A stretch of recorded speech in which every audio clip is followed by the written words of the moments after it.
घने जंगल में एक सियार रहता था जिसका नाम था नीलेश। नीलेश अपनी हरकतों के लिए पूरे जंगल में मशहूर था। उसकी आवाज़ बड़ी अनोखी थी, कभी पतली तो कभी इतनी मोटी कि सुनने वाले हंस हंस कर लोटपोट हो जाते। वह हमेशा शरारतें करने में लगा रहता था, लेकिन उसकी बड़ी खासियत थी कि वह अपनी चालाकी और मज़ेदार बातों से मुश्किल हालात से निकल जाता था। एक दिन जंगल के जानवरों ने एक सभा बुलाई। सब नीलेश से परेशान थे। बंदर बोला, अरे यार, नीलेश तो हमें दिन रात परेशान करता रहता है। कल उसने मेरे केले की टोकरी चुराई और ऊपर से कहता है कि मुझे केला पसंद नहीं। हाथी राजू ने गुस्से से कहा, और कल रात उसने मेरी सूंड पर रंग लगाकर मुझे गुलाबी हाथी बना दिया। सभा में सभी जानवर ठहाके मारकर हंस पड़े, लेकिन तय हुआ कि नीलेश को सबक सिखाना होगा। नीलेश को जैसे पता चला कि जानवर उसके खिलाफ साजिश रच रहे हैं, उसने अपनी चतुराई का खेल शुरू कर दिया। वह जंगल में सबसे डरावना जानवर बनने की सोचने लगा। उसने रात को नदी के पास जाकर अपने शरीर को नीले रंग से रंग लिया और जंगल में वापस आकर ऊंची आवाज में बोला, मैं हूँ जंगल का नया राजा नीलकंठ, अब तुम सब मेरी प्रजा हो।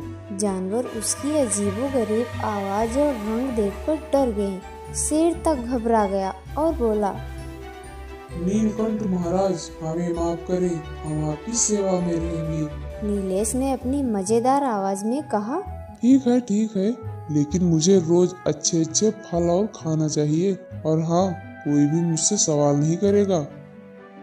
कुछ हफ्तों तक नीलेश ने राजा की तरह मजे किए।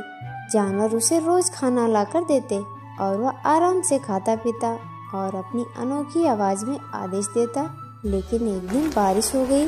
तेज बारिश में नीलेश का नीला रंग धुल गया और उसकी असली पहचान सबके सामने आ गई।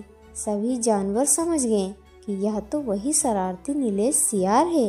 बंदर चिल्लाया, अरे यह तो वही नीलेश है, इसे पकड़ो।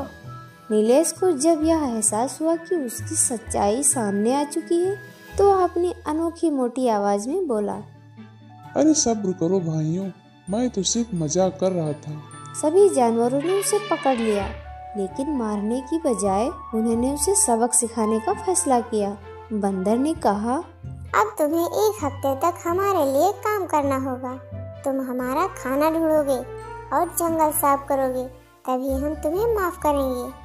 नीलेश ने अपनी पतली आवाज में कहा, ठीक है महाराज, मैं आपका गुलाम हूँ। उसके बाद नीलेश ने अपनी शरारतों पर थोड़ा काबू रखा, लेकिन उसकी मजेदार आवाज और हरकतें उसे हमेशा जंगल का सबसे दिलचस्प पात्र बनाए रखी। इस कहानी से हमें यह सीख मिलती है कि शरारत करना ठीक है, लेकिन हद से ज्यादा चालाकी कभी कभी खुद पर ही भारी पड़ सकती है। साथ ही हमें अपने दोस्तों और समुदाय के साथ ईमानदारी से पेश आना चाहिए।